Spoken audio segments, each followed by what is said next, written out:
Vacances se promène, fait des visites touristiques. Nous sommes à Rouyn-Noranda et nous visitons quelque chose d'inusité. Parfois, c'est de culture générale, mais de cultures différentes. Donc aujourd'hui, c'est l'Église orthodoxe russe. Et allons faire une petite visite. Et c'est seulement une courte visite parce que, comme vous savez, lors de Caméra Vacante, nous vous présentons par les sites au complet afin que vous puissiez les visiter. Donc, suivez-moi, nous allons visiter l'Église orthodoxe russe.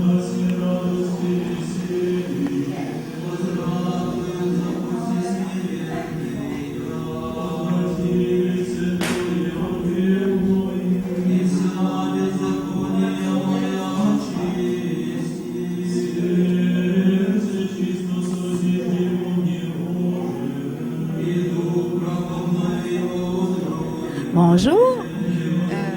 Mon nom, c'est André.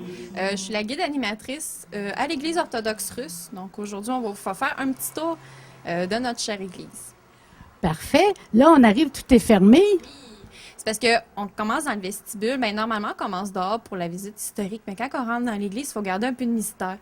Donc, on explique aux gens comment que les gens faisaient, qu'est-ce qui se passait dans le vestibule, en fait. Parce que les gens, ils rentraient, il y avait des rituels à faire. Ensuite, ils pouvaient rentrer dans l'église. Donc, après avoir expliqué tout ça, on les fait rentrer et c'est là que la surprise arrive. Ah, OK. Mais là, j'ai pas rien à faire, là. Vu qu'il n'y a plus vraiment de messe qui se passe ici, de cérémonie, ben on laisse rentrer les gens. Sinon, il aurait fallu que vous soyez habillés selon la tradition. Donc, avec un chapeau, une jupe longue, les messieurs bien habillés, pas de chapeau. Sinon, il aurait fallu que vous restiez ici. Ouais.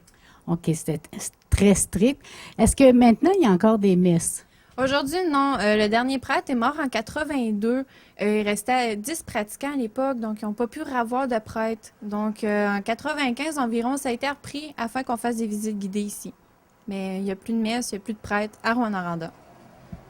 Mais il y a quand même encore des croyants qui demeurent ici à Rouyn-Noranda? Au début de l'été, on a eu une famille orthodoxe qui a emménagé ici, une famille de 4, mais à part ça, il n'y a pas vraiment de croyants. C'est comme la religion catholique, ça a pris un peu le bord. Oh, c'est triste. Donc là, tu me fais la surprise? Oui.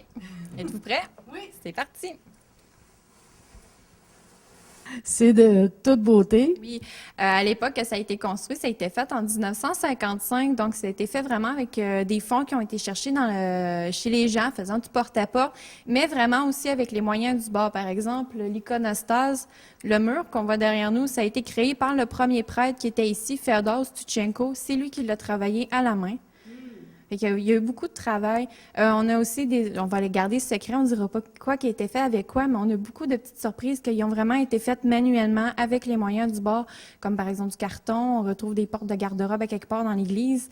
Donc les gens, il va falloir qu'ils viennent voir pour qu'on puisse leur montrer vraiment, leur faire découvrir les petits secrets derrière l'église. Mais ça contient pas beaucoup de personnes.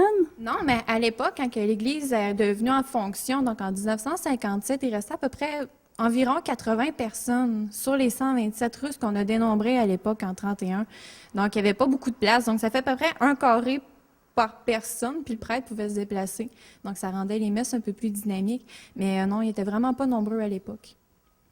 Et c'était vraiment les chants culturels, et c'était dit en russe aussi? Les messes étaient chantées en russe. Donc, le prêtre faisait toutes les cérémonies en russe. Il y avait un chœur. Les gens participaient aussi beaucoup. Mais c'était vraiment culture russe. Ça restait tel qu'on retrouve en la Russie à l'époque et même aujourd'hui. Derrière le mur, y a-t-il quelque chose? Ou c'est une chambre à coucher? Ou...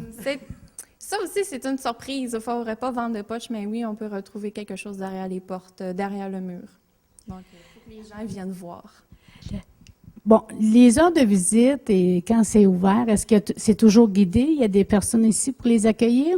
Du lundi au dimanche, en fait, tous les jours, 7 jours sur 7, c'est ouvert. On est ouvert de 8h30 jusqu'à 5h. Les heures de visite sont à 9h, 10h30, 1h30 et 3h.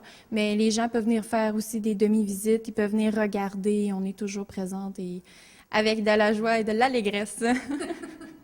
Est-ce qu'il y a eu déjà des demandes spéciales par des gens? Bon, tu dis qu'il y avait une famille de 4 qui sont revenus. Est-ce que, bon, ils ont demandé d'être ici pour faire des prières ou quoi que ce soit? Quand ils sont arrivés, ils ont fait la demande au prêtre qui est à la ferme, un prêtre orthodoxe, et à des prêtres de Montréal de venir faire une cérémonie ici pour bénir leur arrivée à Rouyn-Noranda selon les dogmes orthodoxes. Donc, il y a eu une messe, on a pu y assister, les animatrices, c'était très intéressant.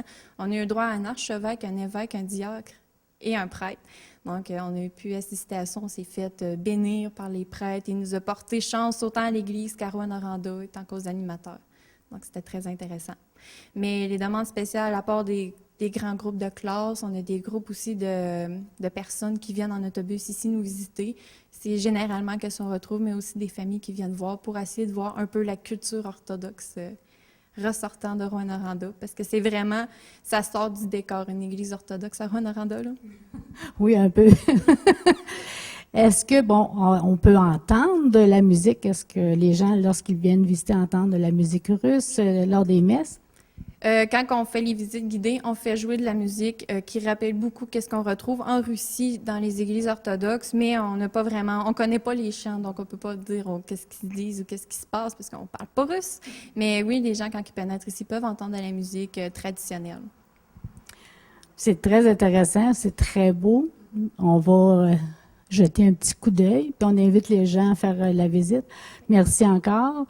Mais tu n'es pas seule, hein, comme guide? Non, on est 3 guides ici. Il y a moi, André, on a Rose-Hélène et aussi Laurence. On est toutes les 3 gentilles et très accueillantes. Et des visites en français et en anglais? Oui, bilingue. Oh, bien ça, c'est bien. Oui. Merci encore. Merci beaucoup. Passez une bonne journée.